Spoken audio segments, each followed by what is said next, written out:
आपके शहर चंबा में Agarwal jewellers near post office, Chamba के मशहूर ज्वेलर्स। आपको यहाँ मिलेंगे सोने और चांदी के बेहतरीन डिजाइन 100% शुद्धता के साथ। अग्रवाल ज्वेलर्स में आपको सारे बाजार से सस्ते और हॉलमार्क गहने ही मिलते हैं। इसके साथ gold, silver, diamond ornaments 916 BIS approved hallmark gold. तो अपने रूप की सजावट को बरकरार रखने के लिए आज ही विजिट करें Agarwal jewellers near post office, Chamba, Himachal Pradesh. Dial 9418022145 या 9816282645 या 01899224545।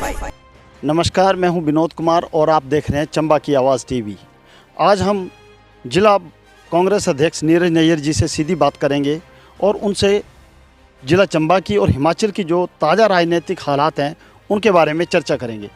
नीरज जी, सबसे पहले चंबा की आवाज़ टीवी में आपका स्वागत है। धन्यवाद जी। सर, अभी जो प्रदेश के जो 3 विधानसभा क्षेत्रों में उपचुनाव हुए हैं और एक संसदीय उपचुनाव हुआ है, इन चारों सीटों में जो है वो कांग्रेस ने जीत दर्ज की है। तो इस जीत के बाद कांग्रेस में कितना उत्साह है और क्या आने वाले जो विधानसभा चुनाव अगले वर्ष होने वाले हैं उस समय तक ये उत्साह बरकरार रहेगा? बिल्कुल, मेरा ऐसा मानना है कि ये जो उपचुनाव एक मंडी का और 3 हमारे असेंबली के जो उपचुनाव हुए हैं उसमें कांग्रेस के कैंडिडेट्स ने बहुत अच्छे मार्जिन से जो है जीत हासिल की है। और मंडी लोकसभा के क्षेत्र के अंदर खासकर पहले रामस्वरूप जी जो कि 4 लाख से ऊपर मतों से उन्होंने विजय हासिल की थी, उतने वोट पलट के रानी साहिबा ने 8000 कुछ से जीत हासिल की है। तो ये एक जनता का जो मूड है उसको दर्शाता है। और मेरा ऐसा मानना है कि जब हम वोट मांगने के लिए भी गए थे तो हमने लोगों से यही अपील की थी कि ये जो वोट है ये सिर्फ मंडी पार्लियामेंट्री इलाके के लिए नहीं है, ये वोट जो है आगे 2022 की इलेक्शन की नींव रखेगा। और भाजपा जो है चारों खाने चित हुई और ये एक बहुत बड़ी बात है कि दुनिया की सबसे बड़ी पार्टी जो अपने आप को सबसे बड़ी पार्टी मानती है और उनके जो अध्यक्ष है उनके गृह के क्षेत्र से ही जो है भाजपा जो है पूरी तरीके से साफ हो गई है। चंबा के जो सदर विधायक हैं पवन नैयर, उन्होंने आरोप लगाया कि कांग्रेस पे कि जब वो कांग्रेस में थे और उन्होंने कांग्रेस के लिए मेहनत के साथ काम किया, लेकिन जब भी चुनाव आते थे तो उनको हराने में सारे कांग्रेसी नेता जुट जाते थे। उनके इस बयान में कितनी सच्चाई है? नैयर साहब जो बात बोल रहे हैं, हर पार्टी के अंदर विरोधाभास के लोग तो होते ही हैं, इसके अंदर कोई ऐसी बड़ी बात नहीं है। अगर मैं पिछली बार इलेक्शन हारा तो मेरे साथ भी कोई लोगों ने विरोध किया, विद इन द पार्टी किया विरोध, तो इसका मतलब ये थोड़ी है कि मैं पार्टी छोड़ के दूसरी पार्टी के अंदर चला जाऊंगा। ये तो जब तक राजनीति के अंदर रहेंगे कब ये कोई सुख का सीट थोड़ी होती है, ये तो कांटों से भरा ताज होता है। इसके अंदर तो आपको हर चीज़ से गुजरना पड़ता है। पर आप ये एक्सक्यूज़ दे दें कि मेरे साथ ऐसा हो वैसा हो इसलिए मैं पार्टी करके चला गया, मैं ये सोचता हूँ ना लोग मानेंगे और ना जनता इस चीज़ को मानेगी। और मेरा ऐसा मानना है कि उनको पूरा मान सम्मान जो है पार्टी ने दिया। जब वो यहाँ के विधायक थे 2 बार उनको पार्टी की टिकट मिली, इससे बड़ा मान सम्मान और क्या हो सकता है? 2 बार टिकट मिली और मैंने उनको सुना, वो बोल रहे थे कि भाई मेरे को ज़बरदस्ती टिकट दी गई। मेरा ऐसा मानना है कि कोई भी पार्टी हो, चाहे भाजपा हो चाहे कांग्रेस हो, जो नेशनल लेवल की पार्टीज़ हैं, अगर वो उसके अंदर आप ये बोलो कि भाई कोई इलेक्शन लड़ने वाला नहीं था और मुझे ज़बरदस्ती इलेक्शन किया, मैं सोचता हूँ ये मेरी समझ से परे है। मैं आज भी बोलता हूँ, अगर मैं आज मैं बोल दूँ कि मैंने यहाँ से कांग्रेस से चुनाव नहीं लड़ना है तो यहाँ तो 20 आदमी होंगे टिकट के दावेदार और एक खुश नसीब आदमी को पार्टी की टिकट मिलती है। तो ये जो तथ्य हैं ये सच्चाई से परे है मेरा समझ। पवन नैयर जी ने बात कही है कि जब वो कांग्रेस में थे पूरी मेहनत से सेवा कर रहे थे कांग्रेस पार्टी की, और कांग्रेस सत्ता में जब आई तो उनके साथ जो है वो भेदभाव किया गया, उनकी बात नहीं सुनी जा रही थी। जो मुख्यमंत्री है उनके साथ अगर कोई बात रखते थे उस बात को दरकिनार कर दिया जाता था। तो क्या कांग्रेस में ऐसी व्यवस्था है सर? मेरा ऐसा मानना है कि उन्होंने कांग्रेस के साथ 2 बार उनको कांग्रेस की टिकट मिली। आखिरी बार जब मिली तो राजा वीरभद्र सिंह जी मुख्यमंत्री थे। अगर उनको इतना ही गुस्सा कांग्रेस पार्टी से था और वीरभद्र सिंह जी उनकी बात नहीं रखते थे, सुनते थे, तो मेरा ऐसा मानना था कि उनको पहले ही पार्टी से रिज़ाइन कर देना चाहिए था, एक आधे साल के अंदर ही। क्यों उन्होंने इतना विलम्ब किया आखिरी मिनट तक? वो पहले भी रिज़ाइन दे सकते थे कि मुख्यमंत्री जी तब तो हर मीटिंग में वो बोलते थे कि बहुत अच्छा कांग्रेस चल रही है, बहुत अच्छा कर रही है। तो ये तो बोलने की बातें हैं। ऐसा है कि मान सम्मान सबसे बड़ा पार्टी की टिकट होती है। जब वही पार्टी ने आपको दे दी तो उससे बड़ा मान सम्मान मैं नहीं सोचता कि कुछ और हो सकता है। सर, उन्होंने एक और बात कही है, लगभग उन्होंने कांग्रेस को चुनौती दी है कि कांग्रेस ये बताए कि 50 सालों में चंबा में उसने कौन से बड़े काम किए। उन्होंने कहा कि एक भी बड़ा काम नहीं किया है। तो इसको आप कैसे देखते हैं? मेरा ऐसा मानना है कि पहले तो वो जो अपने 50 साल की गिनती है उसके अंदर वो ध्यानपूर्वक देखें कि कितने साल उसमें भाजपा के विधायक रहे और कितने साल उसके अंदर कांग्रेस के विधायक रहे। मैं बिल्कुल टू द एंड नहीं जा रहा हूँ, मैं 70 से ही, चलो 70 से आगे मैं प्रोग्रेस करता हूँ।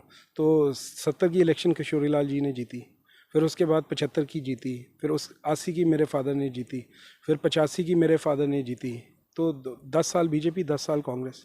उसके बाद एक बार फिर किशोरी लाल जी आए, उसके बाद फिर हर्ष महाजन जी 3 बार लगातार यहाँ से चुनाव जीते, और उसके बाद फिर तीन टर्म अब इनके हो गए। तो आप देखो तकरीबन 50-50 या 50%, तो आप यही लेके चलो 50 साल में 25 साल कांग्रेस रही और 25 साल BJP. Could be a little 4-5 years में भी, बीच में जल्दी होगी इलेक्शन, 1-2 साल का थोड़ा फ़र्क हो सकता है, बट आई वुड से 50-50%। पर आप जो कांग्रेस के 25 साल, जो कांग्रेस के शासन के 25 साल चंबा कॉन्स्टिट्यूंसी की मैं बात करना चाहूँगा, चंबा कॉन्स्टिट्यूंसी के अंदर रहे, सारा जो विकास है उन्हीं 25 सालों के अंदर हुआ है। अगर आप देखो, सारे का मतलब होता है, अगर मैं परसेंटेज में ये बोलूँगा कि भाजपा ने कुछ भी नहीं किया 25 साल के अंदर, तो वो भी मैं गलत बोलूँगा। पर मैं इतना दावे के साथ बोल सकता हूँ कि 80% काम जो है वो कांग्रेस के शासन, चाहे कोई भी एमएलए रहा हो, कांग्रेस शासित टाइम में ही यहाँ जो है, चाहे मुख्यमंत्री राजा वीरभद्र सिंह ही रहे थ्रू आउट। चाहे सर, इसमें 2-4 कोई ऐसे, उन्होंने एक जो है काम की बात की है, तो आप कोई ऐसे कोई 2-4 बड़े काम गिना सकते हैं सर? मैं आपको काम गिनाता हूँ।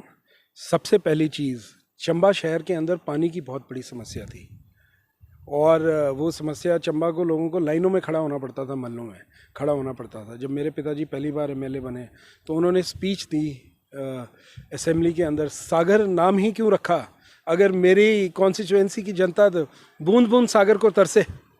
और राजा वीरभद्र सिंह ने तत्काल जो है एक बहुत बड़ी स्कीम, जो जडेरा से ग्रेविटी वाली स्कीम है, पहले मोटरों से पानी लेके आते थे, मोटरें खराब, ये ग्रेविटी से पानी आ रहा है, और ये बड़ी सक्सेसफुल स्कीम जो है चंबा शहर के लिए रही। सीवरेज सारी आउटले हुई, ये एक बहुत बड़ा काम था उस टाइम का। उसके बाद पूरे हिमाचल के अंदर 2 नवोदय विद्यालय आए, एक चंबा कॉन्स्टिट्यूंसी के अंदर खुला और एक मेरे ख्याल राजा वीरभद्र सिंह जी के कॉन्स्टिट्यूंसी के अंदर खुला। ये उस वक्त के स्वर्णिम काम थे।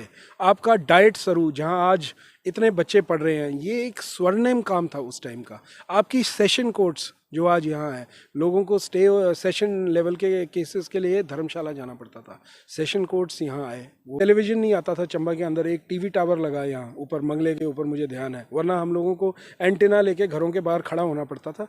ये स्वर्णिम काम थे उस टाइम के। और वो सोचो, अगर आप तुलना करो उस टाइम का और इस टाइम का, तो कितने बड़े काम जो हैं वो करके गए। आपका राजीव गांधी कॉम्प्लेक्स बना, आपकी मार्केट के अंदर दुकानें बनी, आपका चौगान का सौंदर्यकरण हुआ, ये सारे कांग्रेस के राज के दौरान तो हुए हैं। सर, अभी जो पेट्रोल और डीजल के दाम कम हुए हैं, तो उसको हिमाचल सरकार जो है वो लोगों के लिए दिवाली का तोहफा बोल रही है, तो इस तोहफे को आप किस नज़रिए से देखते? मेरा ऐसा मानना है कि अगर दिवाली का तोहफा सरकार को देना होता तो 7 दिवालियाँ इन्होंने मनाई हैं। मोदी जी को आए हुए 7 वर्ष से ऊपर हो गए हैं। पहले तो पूरे 6 वर्ष इन्होंने लोगों का दिवाला निकाल दिया, और अब इस बार 7वें साल के अंदर जो है इनको दिवाली, लोगों को दिवाली की में खुशखबरी देने की याद आई। ये दिवाली में खुशखबरी नहीं थी, ये जो अभी उपचुनाव में जो भाजपा की करारी हार हुई है हिमाचल के अंदर, ये उसका नतीजा है। ये चिंगारी आज इस छोटे से प्रदेश से उठी है और ये चिंगारी जो है आग का गोला बन के पूरे हिंदुस्तान के अंदर जो है आने वाले वर्षों के अंदर जो ये छाएगी। और 2022 की जो इलेक्शन है कांग्रेस पार्टी प्रदेश के अंदर भारी मतों से जीतेगी और उसके बाद पूरे देश के अंदर जो है भारतीय जनता पार्टी का सोपड़ा है वो पूरे तरीके से साफ होने वाला है। ये पेट्रोल और डीजल के दामों में कमी हुई है, उसको कांग्रेस अपनी जीत मानती है, और अगर जीत मानती है तो कांग्रेस का अगला लक्ष्य क्या होगा?